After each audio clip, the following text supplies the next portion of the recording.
আসসালামু আলাইকুম ওয়া রাহমাতুল্লাহ। অষ্টম শ্রেণীর তথ্য উপাত্ত সারণী থেকে গড় নির্ণয় কিভাবে করতে হয় তোমাদের আজকে এটা দেখাবো।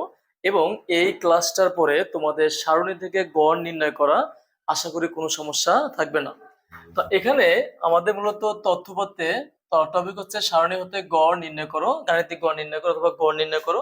মনে রাখবা, তুমি যদি এটা ভালো করে আয়ত্ত করতে পারো তোমার জন্য 4 নম্বর কনফার্ম। তো এটা কিভাবে করবা? তো মনে রাখবা, যখন মূলত একটা দেওয়া থাকবে, সারণী দেওয়া থাকবে, এই সারণীর মধ্যে সঞ্চয় বা টাকা বা তোমার শিক্ষার্থীর সংখ্যা যা থাক না কেন এভাবে একটা দেওয়া থাকবে এবং কি দেওয়া থাকবে, গণসংখ্যা দেওয়া থাকবে। মানে অর্থাৎ দুইটা তোমার সারণী দেওয়া থাকবে, অর্থাৎ কি থাকবে, শ্রেণীব্যক্তি আর হচ্ছে গণসংখ্যা। তো যখন তুমি সারণী থেকে গাণিতিক গড়টা বের করবা, তোমার 4টা গড় করতে হবে। কটা গড় করতে হবে? 4টা গড় করতে হবে। কিন্তু যদি এখানে শ্রেণী ব্যক্তি যদি মোটামুটি সিঙ্গেল সংখ্যা থাকে, মনে কর যে 50, 60, 70, 80, 90 যদি থাকে, তখন তুমি 3টে ঘর করবা। যেহেতু এখানে আমাদের সঞ্চিত বা টাকা দেওয়া আছে 41 থেকে 50, 51 থেকে 60, 61 থেকে 70, 71 থেকে 80, 81 থেকে 90, 91 থেকে 100। এক্ষেত্রে আমাদের গড় 4টা করতে হবে। 4টা ঘর করছি। একটা হচ্ছে শ্রেণী ব্যক্তি। তুমি যদি এখানে শ্রেণী ব্যক্তি না লেখে যদি সঞ্চয় অথবা টাকা লেখো তাও কোনো সমস্যা নাই। কিন্তু যেহেতু এখানে 50 থেকে 41 থেকে 50 যেটা একটা শ্রেণী ব্যক্তি, আমরা এখানে লিখছি শ্রেণী ব্যক্তি। তারপরে আমাদের যেটা লিখতে হচ্ছে মধ্যমান, শ্রেণী মধ্যমান বা মধ্য বিন্দু যেটাকে বলি আমরা। তা এই শ্রেণী মধ্যমানকে এক্স আই দ্বারা প্রকাশ করা হয়, আর গণসংখ্যাকে এফ আই দ্বারা প্রকাশ করা হয়, আর এটা হচ্ছে এফ আই এক্স আই। তা এখন এই যে মূলত কেউ যদি গণসংখ্যাটা আগে লেখো মধ্যমানটা পরে লেখো কোনো সমস্যা নাই, ঠিক আছে, কোনো সমস্যা নাই। কারণ আমি এখানে লিখছি মধ্যমানটা আগে লিখছি, গণসংখ্যাটা পরে লিখছি আর কি। এখন আমাদের মধ্যমানটা বের করতে হবে। এখন মধ্যমানটা আমরা কিভাবে বের করব? মধ্যমান হচ্ছে সর্বমাস তোমার যে বলি আমরা উচ্চ সীমা প্লাস নিম্ন সীমা ডিভাইড বাই 2, অথবা সর্বোচ্চ মান প্লাস সর্বনিম্ন মান ডিভাইড বাই 2। যদি এটাও তুমি না বুঝো তাহলে যেটা বলবো, এই যে শ্রেণী ব্যক্তি আছে দুইটা, এই দুটাকে যোগ করে অর্থাৎ 41 আর হচ্ছে 50 যোগ করে তুমি 2 দিয়ে ভাগ করবা। যেমন দেখো, 50 যোগ হচ্ছে 41, এটা হয় 91, ভাগ হচ্ছে কত, ভাগ হচ্ছে 2, তাহলে হয় কত, 45.2, মানে 45.5, মানে 45.5। আমরা একটা মান বের করলাম, মধ্যমানটা বের করছি। একটা মধ্যমান বের করার পরে আর বাকিগুলো বের করার কোনো প্রয়োজন নাই তোমার। তুমি দেখবা এখানে ব্যবধান কত, 41 থেকে 50, এখানে ব্যবধান হচ্ছে 10, মানে 41 সহ ধরতে হবে। 41, 42, 43, 44, 45, 46, 47, 48, 49, 50, 10 করে ব্যবধান। যেহেতু 10 করে ব্যবধান, তুমি এর সাথে তুমি কি করবা, 10 যোগ করে দিবা।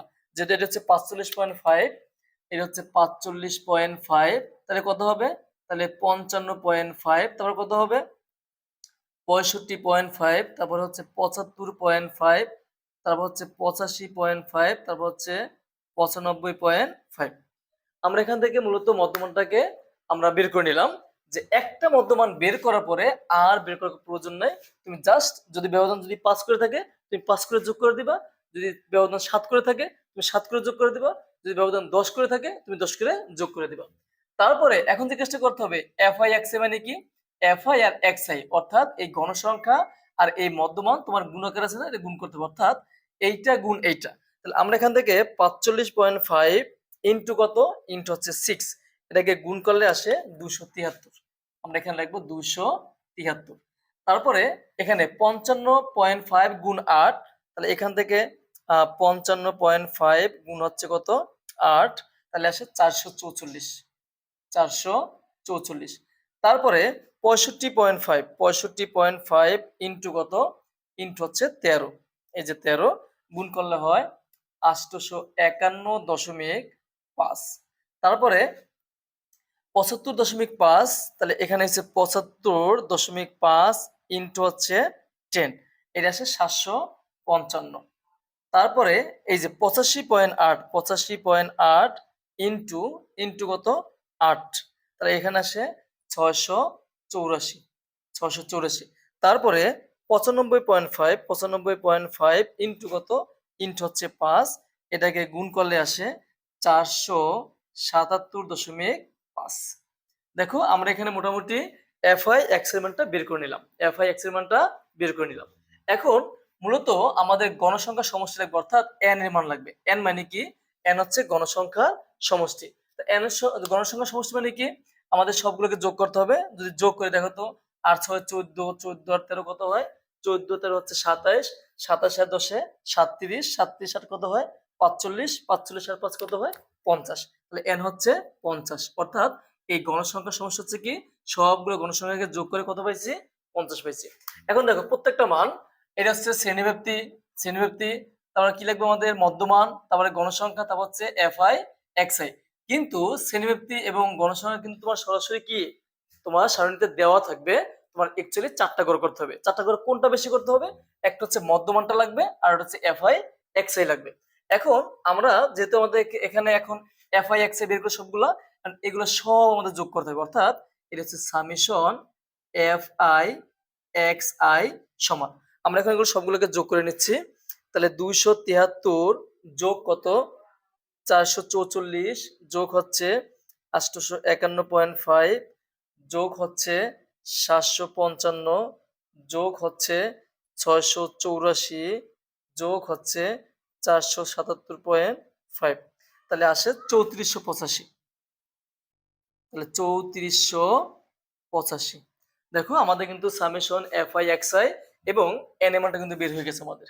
তাহলে এখন যেহেতু বলছে গাণিতিক গড় অথবা গড় অর্থাৎ তোমাকে বলতে পারে যে গড় নির্ণয় করো অথবা গাণিতিক গড় বের করো, তোমার ইচ্ছা যা লেখো। তাহলে লিখবা আমরা জানি, আমরা জানি গড় বা গাণিতিক গড়, তুমি যা লেখো কোনো সমস্যা নেই। তাহলে গড় সূত্র হচ্ছে summation f i x i divide by N.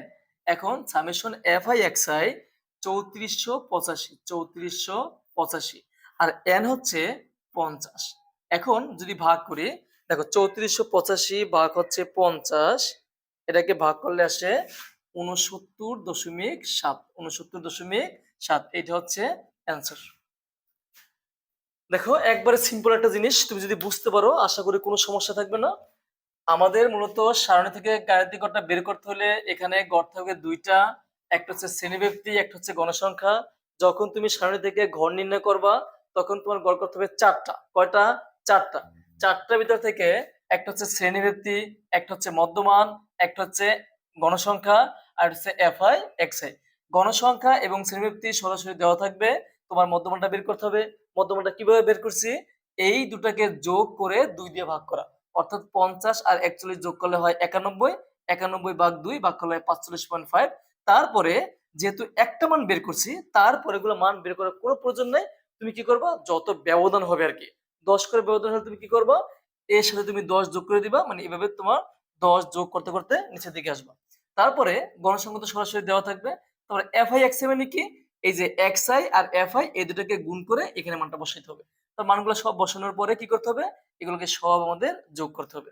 যোগ করে সূত্র বসাইয়া আমরা জাস্ট মানগুলো বসাই দিলে আমাদের গাণিতিক গড়টা বের হয়ে আসবে।